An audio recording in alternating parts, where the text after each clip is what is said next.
Équipe d'Afrique, esprit du sport.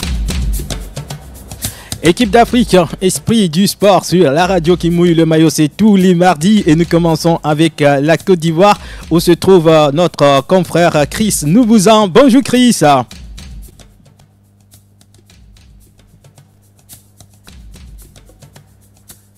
Chris Noubouzan, êtes-vous avec nous? Un petit souci pour joindre notre confrère Chris Noubouzan du côté de la Côte d'Ivoire, justement. On peut parler de la 10e journée de la Ligue 1 en Côte d'Ivoire. L'information principale, c'est bien sûr le match nul du leader AFAD. Dans un court instant, notre confrère Chris Noubouzan va nous dire tout ce qui s'est passé justement dans un court instant. Je crois que ça se règle du côté de la technique. Oh. Voilà, c'est bon finalement. Bonjour Roméo, bonjour à tous. Alors bonjour Chris, j'espère qu'on s'est bien réveillé ce matin à Abidjan. Hein.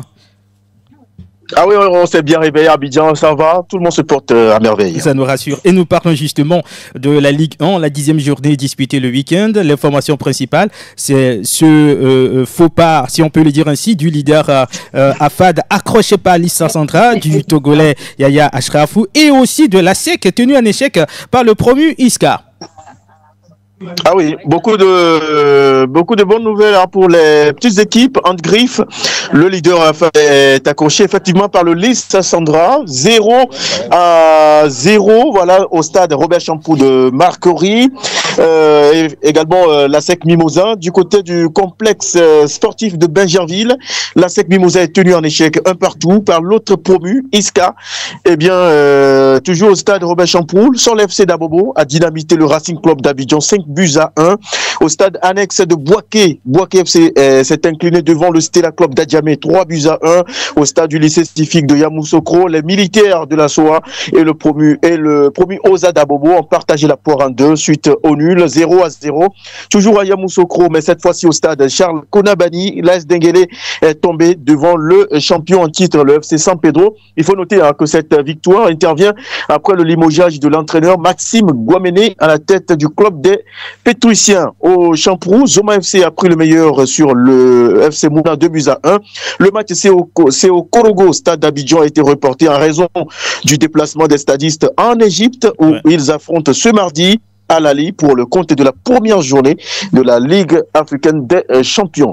Alors, coup d'œil au classement après ce 10e chapitre du championnat ivoirien, c'est que l'AFAD reste en tête avec 24 points et toujours invaincu. Deuxième, le stade d'Abidjan qui compte 19 points avec un match en retard à disputer et le Stella Club d'Adjamé complète le podium avec 18 points plus 5. Dans le bas du tableau, on retrouve le Racing Club d'Abidjan 15e avec 6 points moins 10 et la lanterne rouge, le CO Korogo 16e avec 5 points moins 11 et un match en retard. Alors, ce qui intéresse également le public sportif ivoirien, c'est la sortie du stade d'Abidjan, tu le disais à l'instant, qui se rend en Égypte pour jouer ce match comptant pour la première journée de la Ligue africaine des champions. Effectivement, le stade d'Abidjan, actuel deuxième du championnat, et qui est logé hein, dans le groupe C, aux côtés des Sud-Africains d'Orlando, Orlando Pirates, des Algériens du CR Belouizdad et d'Al-Ali. Eh bien, c'est d'ailleurs contre les Égyptiens que les Yéyés, comme on les surnomme, hein, leur surnom, le surnom des stadistes, entrent en lice cet après-midi à partir de 16h GMT au Caire en Ligue des Champions. Et la SEC aussi sera sur le continent en Coupe CAF. Tout à fait, l'autre représentant ivoirien, la SEC Mimosa, eh bien les Mimos qui ne sont pas au mieux de leur forme ouvriront le bal face au Sénégalais, le leader hein, du championnat sénégalais, Djaraf. C'est ça. C'est ce mercredi au stade Félix Houphouët-Boigny d'Abidjan à partir de 16h en Coupe de la Confédération CAF. C'est une confrontation entre pays voisins.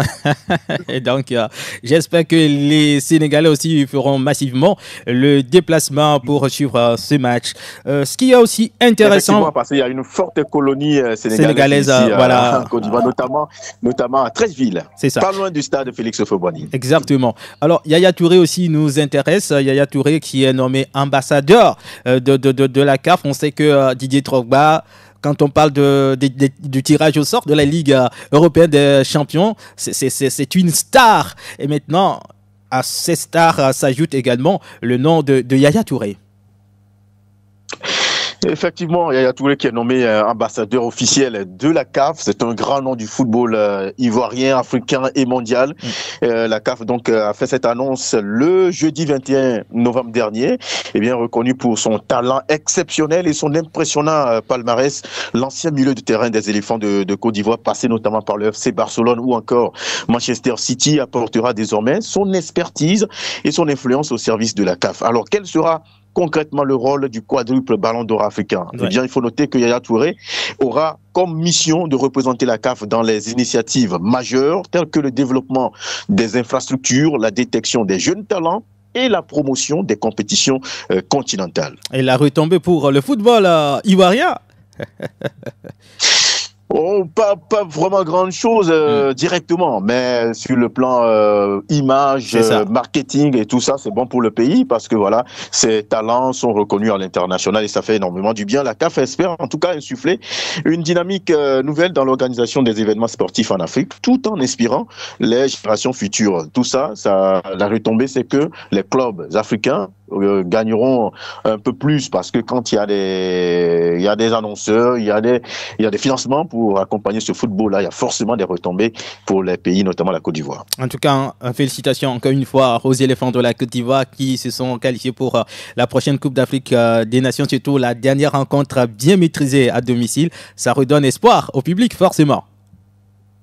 Bien sûr, le public a retrouvé le sourire et on espère que ça va continuer en 2024. Voilà. En 2025, pardon. Au Maroc. Merci Chris pour l'intervention de ce mardi. On se retrouve la semaine prochaine.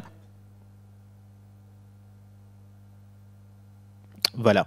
Chris Noubouzan, notre confrère de NCI, nouvelle chaîne ivoirienne en Côte d'Ivoire. Dans un court instant, nous irons donc au Burkina Faso. Des équipes de foot formidables, avec Sport FM on est connecté. L'actualité ne peut pas nous manquer. Les stats s'embrassent, c'est intense. Les scores défilent tout dans l'aisance. Roméo nous guide dans l'arène. L'ombre et la lumière, la même scène. Équipe d'Afrique, esprit du sport. L'esprit du sport sur la radio qui mouille le maillot, c'est chaque mardi avec l'équipe d'Afrique.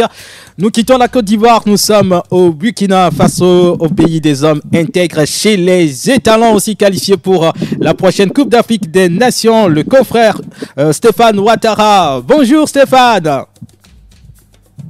Bonjour Néo, bonjour à tous les auditeurs, à toutes les auditrices, bien évidemment, de la radio Sport FM. La radio qui mouille le maillot, Ouaga se porte bien, sans nul doute. Ouais, tout à fait, Ouaga se porte très bien, mais aujourd'hui, il y a l'Harmattan et le vent qui a décidé de nous... Ah, beaucoup de courage. Vous allez le sentir. D'accord, ouais, on le sent. En direct. C'est ça. Alors, la 10e journée de la Ligue 1 disputée le week-end. Le match tant attendu, c'est ce choc entre l'AS Douanes et l'USFA. Que s'est-il passé finalement ?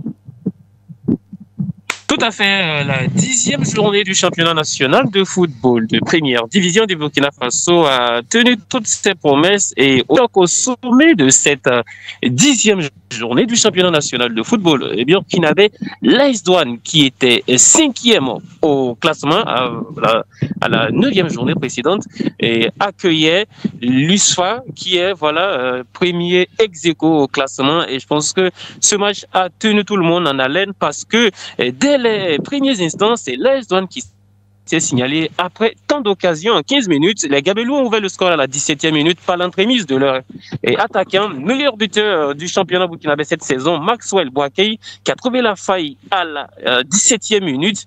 Et dans la foulée, l'USFA, qui a défendu pendant un bon bout de temps, a pu égaliser à la 45e minute plus 4 dans le temps additionnel de la première mi-temps.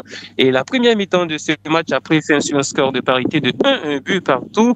Et en toute fin de match, en seconde période, à la 90e minute, plus 4, l'USFA va marquer le deuxième but, son deuxième but du match. Il s'agit d'un but signé Et Ismaël Nababelda, après un excellent service de son coéquipier Sekou Diabaté, il prend le ballon, il efface les deux défenseurs et puis voilà, il nettoie la lucarne droite du portier des Gabelou, Mohamed Zegué et Traoré, qui est resté impuissant, qui ne pouvait pas faire quelque chose sur ce but spectaculaire d'Ismaël, qui s'est offert un doublé même dans ce match.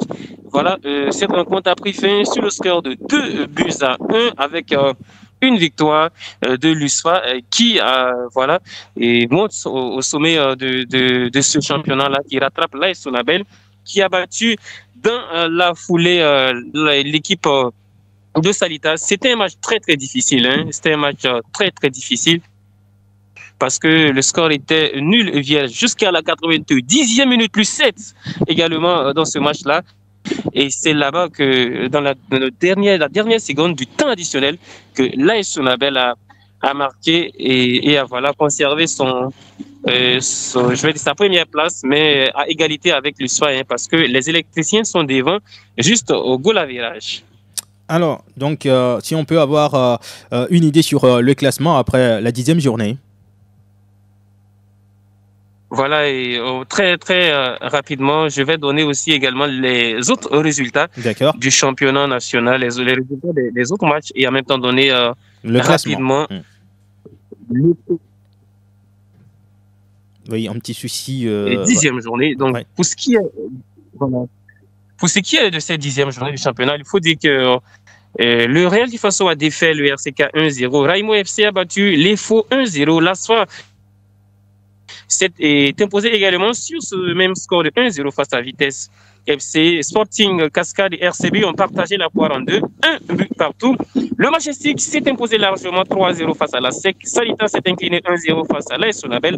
L'AS Douane a été défait 2-1 par l'USFA et l'ASFB a battu l'USCO de Banfora sur le score de 2-0 à Bobo-Dioulasso. Au classement, l'AS Sonabel toujours leader avec 20 points plus 9. L'USFA est co-leader avec 20 points plus 5. L'ASFB est 3e avec 19 points plus 6. Raimo FC est 4e avec 18 points plus 5. Et dans le top 5, le Rai Club de Kadiago ferme la marche avec 15 points moins 1. Dans le bas de tableau, il faut dire que le club mythique l'EFO est 11e avec 11 points. Voilà, average de plus 0. Le Sporting Cascade est 12e avec 10 points moins 2. La Soigne des Gaïens, notre club mythique, est 13e, 10 points moins 4. Salitas FC qui traverse une période un peu compliquée, 14e, premier non relégable avec 9 points moins 7. Et dans la zone rouge, le premier relégable, l'USCO de Banfora, 6 points moins 14. Et la SEC de Koudougou, 16e. 5 points moins 14. Voilà de façon générale ce qu'on pouvait dire sur le championnat national de première division burkinabé, la 10e journée qui a eu lieu ce week-end. Et la 11e, c'est pour le week-end, cette fin de semaine. Bon, la 11e plutôt, cette fois-ci, le calendrier a été réaménagé à cause du CHAN. Les étalons locaux doivent jouer contre la Côte d'Ivoire en décembre. Du coup, le calendrier a été aménagé. Et en milieu de semaine, on doit avoir droit à des matchs et aussi en week-end, de telle sorte qu'à pouvoir épuiser la première phase du championnat avant la double confrontation des étalons locaux contre les éléphants locaux de la Côte d'Ivoire. Merci Stéphane Ouattara pour ce passage. On te souhaite une très agréable journée. On se retrouve mardi prochain. Merci Roméo et merci également à tous les auditeurs, auditrices. Le plaisir est toujours partagé de vous donner les informations sur le championnat national burkinabé et les joueurs burkinabés. Merci beaucoup. Alors nous allons nous attarder sur ce match au sommet de la 10e journée de la Ligue 1 au Burkina Faso. Il s'agit bien sûr de ce choc entre l'AS Douane et l'USFA, comme l'a si bien détaillé tout à l'heure Stéphane Ouattara. l'AS Douane a ouvert le score après le premier quart d'heure. Vers la fin donc de la première partie, l'USFA a égalisé et a attendu jusqu'au dernier instant de la rencontre pour marquer le deuxième but, synonyme de victoire. On va écouter Patrick Malo, capitaine de l'USFA. Il parle justement d'une entame très difficile. On est rentré difficilement dans le match et il a fallu que l'adversaire ouvre le score pour que nous on puisse vraiment se réveiller Et franchement, c'est après le but que nous on s'est réveillés, sans mentir. Comme le coach l'a si bien dit, il y a eu une très belle réaction après ce but, jusqu'à la deuxième période aussi. Et il y a toujours eu une très belle réaction. Je ne peux dire que le but, certes on a encaissé, mais ça nous a fait du bien aussi parce que ça nous a permis de nous réveiller, de très bien rentrer dans le match. Je peux dire que peut-être c'est quelque chose qu'on doit travailler, que c'est pas à chaque fois qu'on va toujours se réveiller. Et moi je peux dire que c'est quelque chose que bon, les coachs ils vont prendre en compte, de nous aussi joueurs, on va prendre en compte vraiment pour ne pas que ça arrive. Comme vous l'avez souligné, ça fait trois matchs que voilà, on réagit, on court derrière le score. Et c'est vrai que ça ne va pas arriver à tout moment. Et si on veut vraiment être constant, il va falloir vraiment très vite rentrer dans les matchs et de rester constant dans les matchs aussi. La réaction du capitaine Patrick Malo de l'USFA après cette victoire difficile face à l'Est Douane et justement le coach adjoint des douaniers, il s'agit de Antoine Ilboudo. Il parle d'une équipe qui a été un peu naïve dans la rencontre. Je dirais une analyse du match à chaud, je dirais qu'on a perdu, je dirais les armes à la main parce que c'était parti pour un match nul. Vous l'avez vu, en termes, on a marqué en premier. La difficulté est venue du fait qu'on s'est cru un peu plus beau et on a juste relâché. On a concédé un but dans les arrêts de jeu de la première période. Bon, la réaction a été bonne, d'autant plus qu'on a eu le maximum d'opportunités pour encore mettre le deuxième. Malheureusement, on a été un peu inefficace à ce niveau. Bon, le foot c'est ça. Quand tu gagnes le maximum d'occasions, tu ne mets pas le maximum de buts. Le revers de la médaille devient crucial. C'est ce que nous avons subi, mais ça n'entache en rien notre état d'esprit qui est, nous sommes des compétiteurs. C'est sûr que c'est vrai, on ne peut pas dire que ça ne nous touche pas, ça nous touche vraiment, mais bon, c'est un championnat, il reste 20 journées. Beaucoup de choses peuvent se passer en 20 journées. Nous traversons un moment difficile. C'est sûr que toutes les équipes vont goûter à ces moments. Donc, cap sur les prochaines journées. Antoine Ilboudo, la coach adjoint de l'Est Douane, qui parle d'une entame de compétition un peu compliquée pour son équipe, mais l'équipe va se relever. Nous allons juste prendre la route du Sénégal dans un court instant.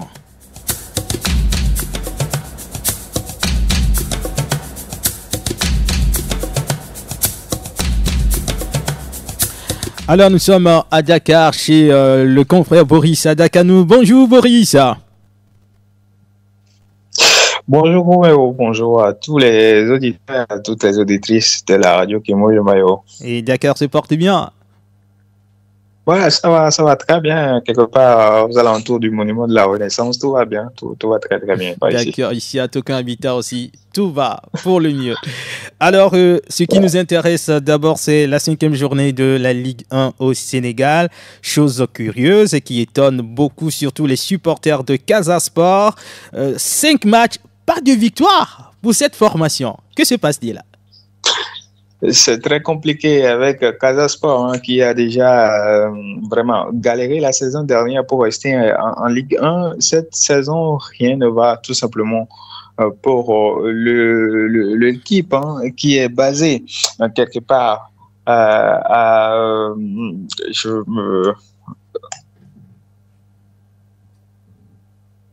Boris? Allô? Oui. Voilà, tu es là, Boris. Vous m'entendez? Oui, vas-y. D'accord.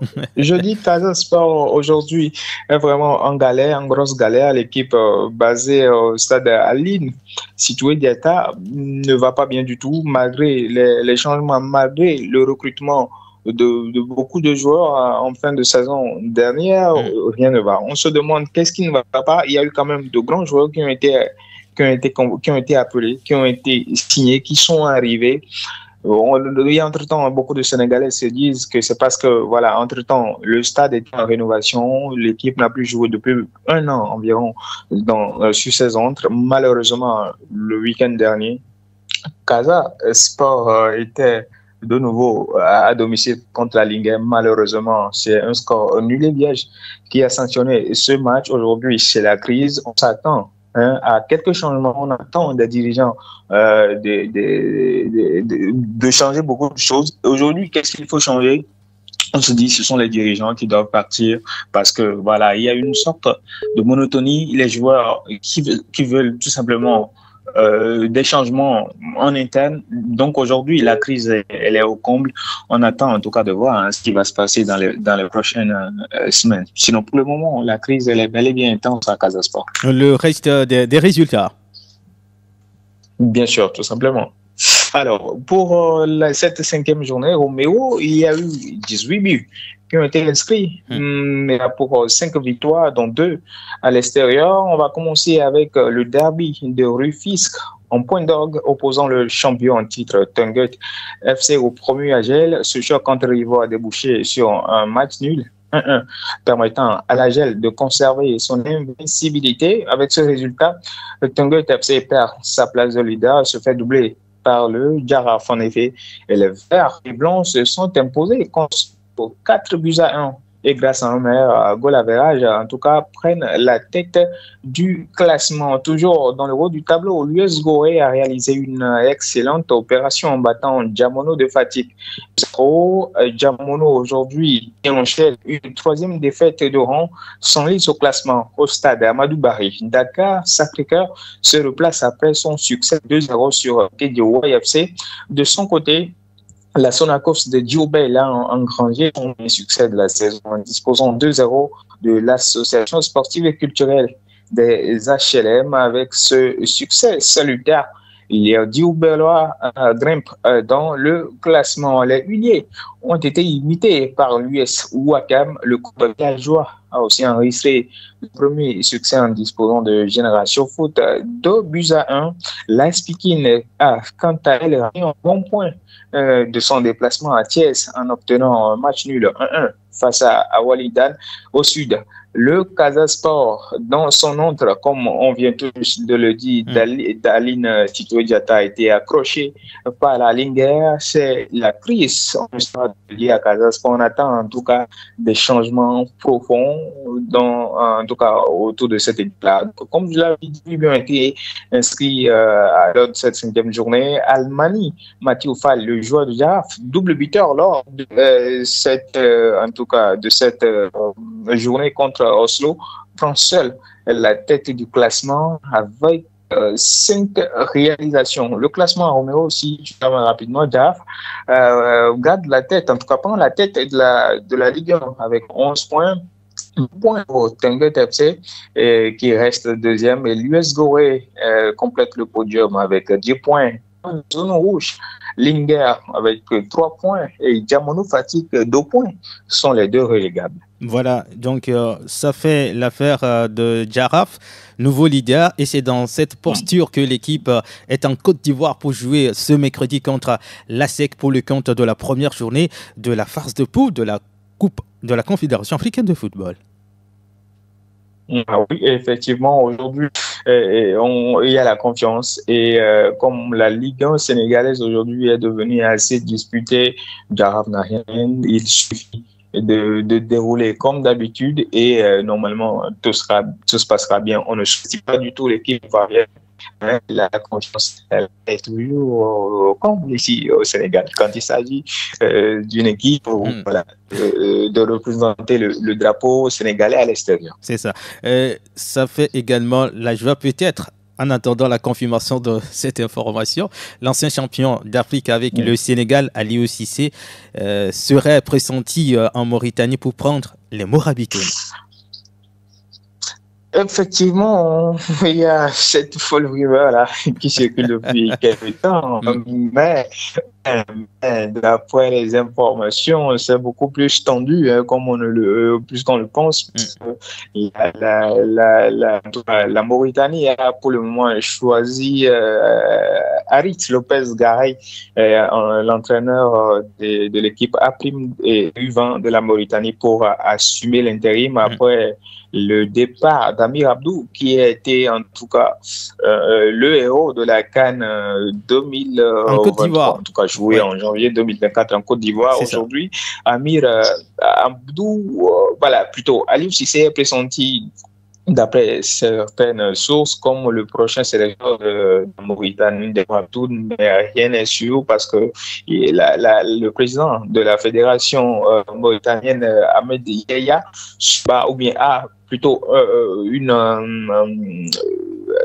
se penche beaucoup plus vers l'Espagne, le football espagnol, et donc avec Aritz Lopez-Garay qui aujourd'hui veut s'imposer, veut enrichir son palmarès, qui ne demande pas beaucoup en termes de rémunération, est bien présent, bien parti quand même pour remplacer Amir Abdou. Aliou Cissé émergé à hauteur de 46 000 € avant de Lyon de la Teranga. Aujourd'hui, tout son palmarès avec tout ce qui entoure la nomination d'un certain Aliou et Tambouridi se met en tout cas, essaie de voir avec d'autres options pour le moment. Rien n'est sûr, il faut le dire. Rien n'est sûr, ce sont que des rumeurs, mais rien n'est sûr en tout cas, quant à l'arrivée d'Aliou Cissé en Mauritanie. La dernière actualité que nous allons commenter, il s'agit de l'Afrobasket 2025, les éliminatoires disputés au Sénégal. Les Lions ont fait une très belle prestation. Mais problème, le sélectionneur de cette équipe menace justement de démissionner. Qu'est-ce qui arrive? L'Afrique, toujours avec ce petit bobo, ce problème, malheureusement, il n'y a pas. Sénégal, même le Sénégal, ça n'est pas cette affaire-là. Donc, Desagana Diop a tout simplement exposé une pile des problèmes du sport africain le week-end dernier. Donc, devant la presse, il a tout simplement tout déballé en Wolof. Qu'est-ce que le coach, le sélectionneur reproche tout simplement à l'État sénégalais? C'est le manque de moyens. Il n'a pas du tout apprécié le fait qu'aujourd'hui, ces joueurs reçoivent le billet, en tout cas à la veille du début de la compétition. Les joueurs qui sont arrivés à l'hôtel, qui sont restés dans le hall pendant des heures parce que les chambres n'ont pas été réservées, les chambres n'ont pas été payées. Desagana n'a pas tout simplement apprécié la façon dont les choses se font. Et aujourd'hui, il a bien précisé qu'il n'est pas contre la fédération, il s'en prend plutôt au ministère des Sports ou au gouvernement qui ne met pas les moyens nécessaires à la disposition du basket sénégalais. Là, tout simplement, on n'entend pas ces problèmes avec le football, mais quand il s'agit d'autres disciplines, il y a toujours de ces bobos-là. Donc, Desagana a tout simplement demandé que les choses changent. Le Sénégal aujourd'hui est bien parti. En tout cas, va défendre, va bien représenter, va se rendre à l'Afro-Basket. Et donc, pour y arriver, il y a un programme bien défini que le staff a déjà sorti. Et donc, ce programme exige un voyage en Europe. Et donc, Desagana Diop demande tout simplement qu'il ne veut pas qu'on vienne lui dire qu'après que ce stage ne va pas se faire. Donc, dès qu'il, en tout cas dans les prochains jours, s'il ne reçoit pas le OK, donc garantie nécessaire qu'il y aura ce plan de préparation qu'il a déjà sorti est validé et tout se passera bien avec ce voyage en Europe pour préparer l'Afro-Basket. Il va tout simplement jeter l'éponge, il va partir. Je ne suis pas demandeur, je n'ai jamais été demandeur. Et je ne regrette pas d'être venu, mais le monde doit être fait. C'est ce qu'il a conclu en conférence de presse. J'espère que la fédération aussi a bien réagi en recadrant le débat et en assurant le sélectionneur que tout se passera bien. Merci Boris Adiakanou d'être passé aujourd'hui. Rendez-vous mardi prochain. Merci Romero. À très très très bientôt. Chers auditeurs, restez avec nous sur la radio qui mouille le maillot. Dans un court instant, nous irons au Bénin.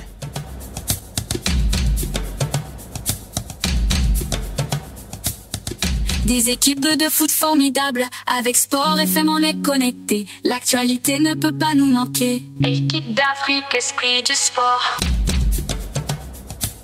Le Bénin nous accueille par l'intermédiaire de notre confrère de Atlantique FM, Rivel Gansé. Nous abordons la 9e journée du championnat béninois. Eh bien, bonjour à toutes et bonjour à tous. Bonjour à tous les fidèles auditeurs de Sport FM. Très heureux de vous retrouver ce jour pour parler du sport béninois, pour parler plus particulièrement du football béninois. Vous savez très bien que le championnat béninois est divisé en deux poules. Il y a la poule A et la poule B, notamment. Et donc, dans la poule A, à noter la victoire de Dynamo de Parakou contre les Buffles de Parakou lors du derby du Septentrion, 1-0. La victoire de Panthère contre Béké, 3-0.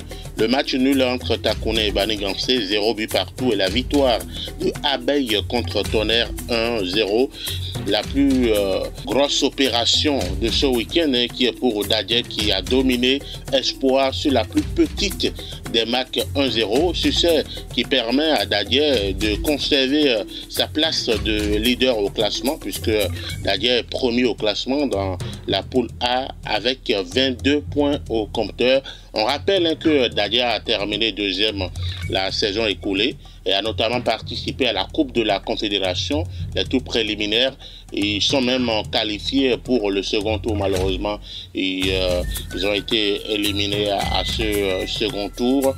C'est-à-dire qu'ils n'avaient pas bien démarré la saison. Depuis quelques journées maintenant, ça marche très bien pour le club d'Akplaoui. Le succès, notamment, il faut le rappeler toujours dans la poule A de l'Autopopo contre Real Sport 2-1, la victoire aussi de Dynamo d'Abomey contre Damissa 1-0 et le succès de Rodio contre Dynamique de la poule B à présent, la victoire de Coton, le champion en titre contre Aziza 2-1. C'est vrai que Coton, comme la saison dernière, n'a pas bien démarré le championnat, mais depuis quelques jours maintenant ça va mieux pour Coton.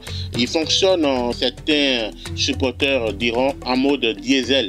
Il démarre petitement la saison et au fil des journées il compile des points, et là ça va bien pour Coton depuis quelques jours désormais, et ils sont 5e au classement avec 15 points. Le premier, les Dragons de Lomé, le club le plus titré du Bénin notamment, à 19 points. Coton qui compte un match en moins, parce qu'il faut rappeler, le Bénin a disputé les éliminatoires du CHAN, qu'on a même perdu contre le Togo d'ailleurs, et il y avait des joueurs de Coton qui ont été sélectionnés pour les éliminatoires du CHAN, et dans le règlement du championnat, il est dit que si un club a au moins 3 joueurs qui sont sélectionnés pour une compétition internationale ou bien continentale, eh bien, les matchs de ce club sont reportés. Il leur reste un match en moins et ils sont désormais 5e avec 15 points. Le leader a 19 points. Donc, ils sont à 4 points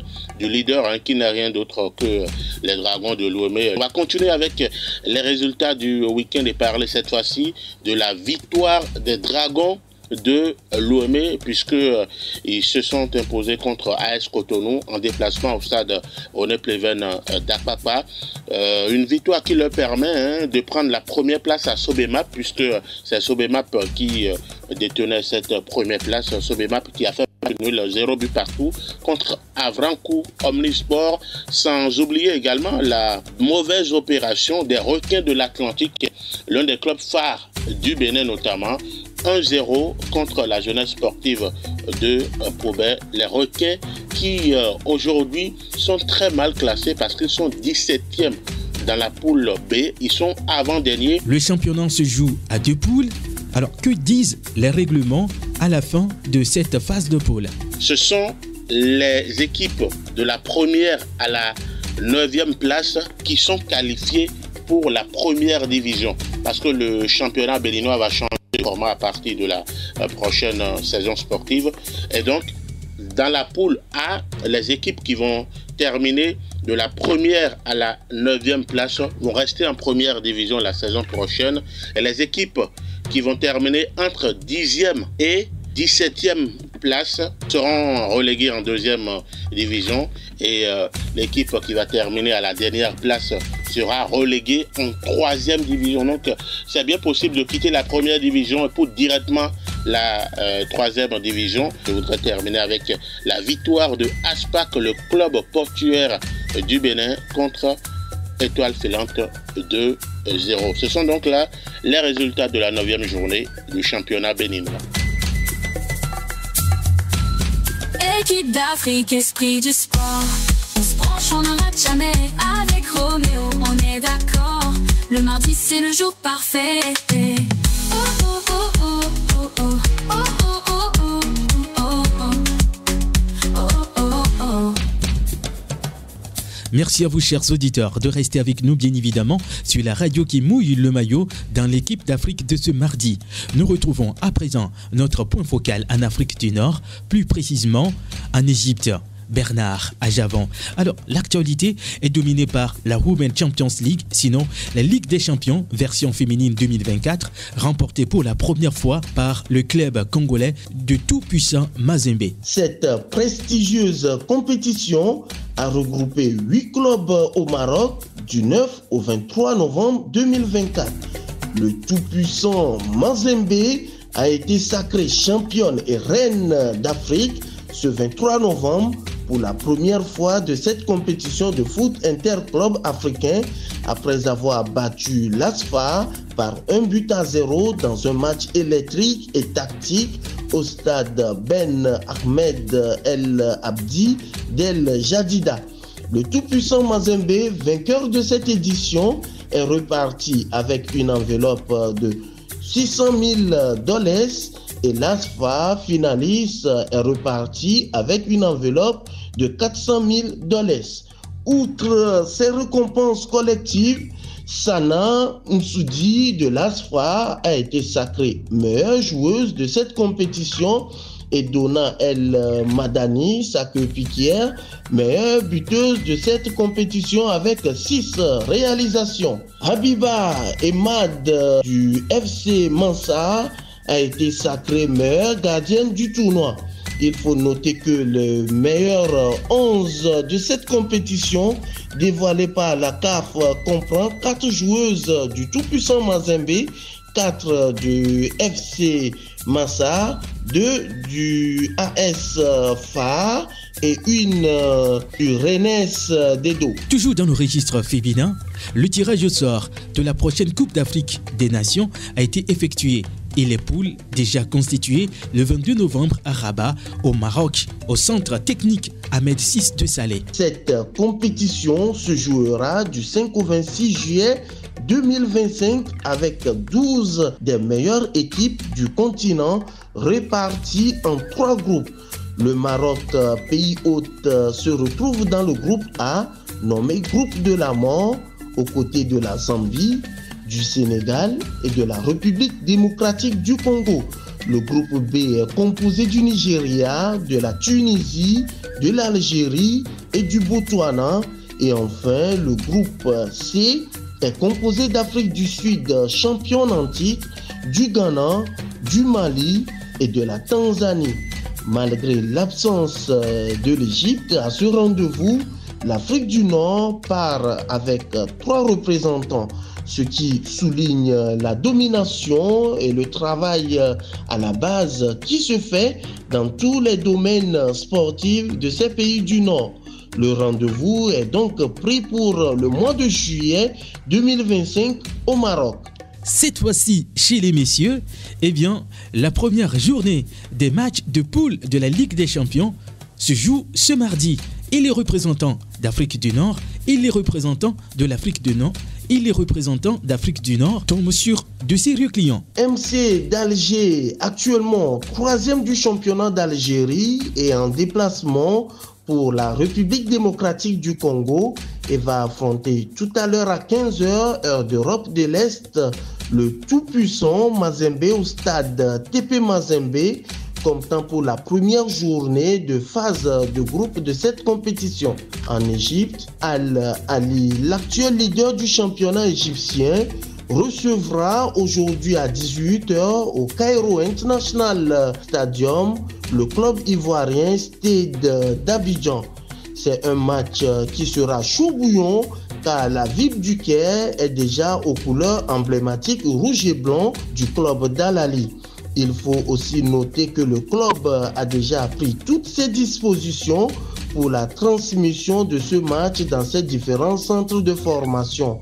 De même que tous les cafés du coin sont déjà au rendez-vous. À la même heure, Pyramide FC donne rendez-vous au stade du 30 juin à Sangrada Esperanza d'Angola. Il faut noter que Pyramide FC est actuellement deuxième au classement du championnat égyptien. À 21h, AS Tunis sera aux prises à Djoliba au stade olympique Hamadi Agrebi de Tunis.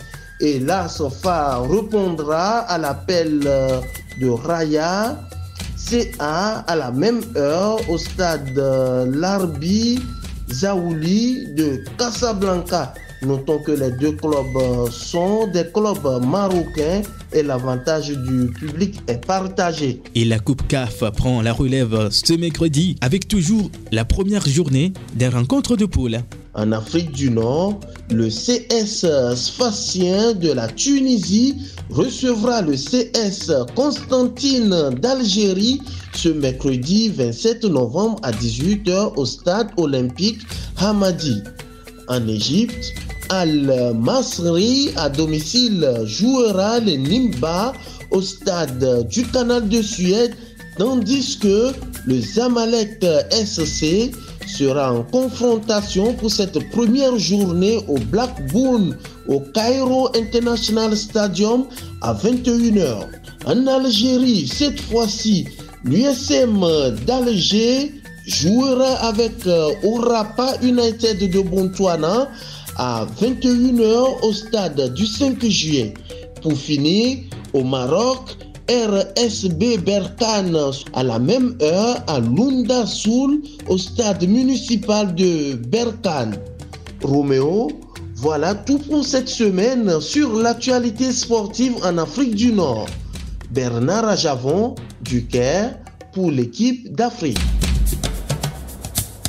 Merci de rester avec nous sur la radio qui mouille le maillot dans ce 7e numéro de l'équipe d'Afrique. On va terminer les infos de ce jour avec la CAN féminine de handball. Les meilleures équipes d'Afrique se retrouvent justement en RDC pour cette compétition. Grégoire Attignon. La 26e édition de la Coupe d'Afrique des Nations de handball féminine aura lieu du 27 novembre au 7 décembre 2024 à Kinshasa en RDC.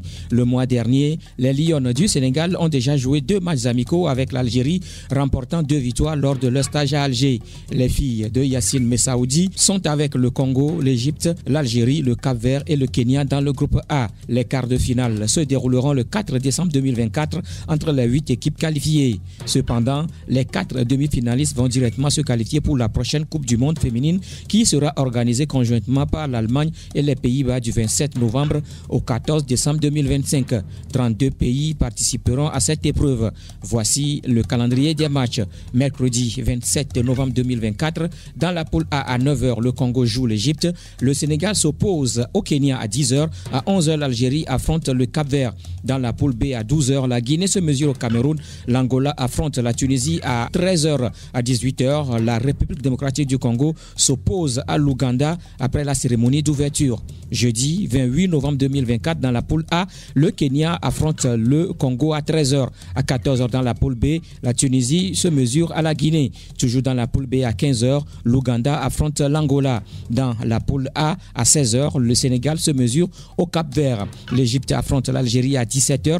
Puis, à 18h, la RDC joue le Cameroun dans la poule B. Les matchs se joueront au gymnase du stade des Martyrs. Des équipes de foot formidables, avec Sport FM on est connecté. L'actualité ne peut pas nous manquer. Équipe d'Afrique, esprit du sport.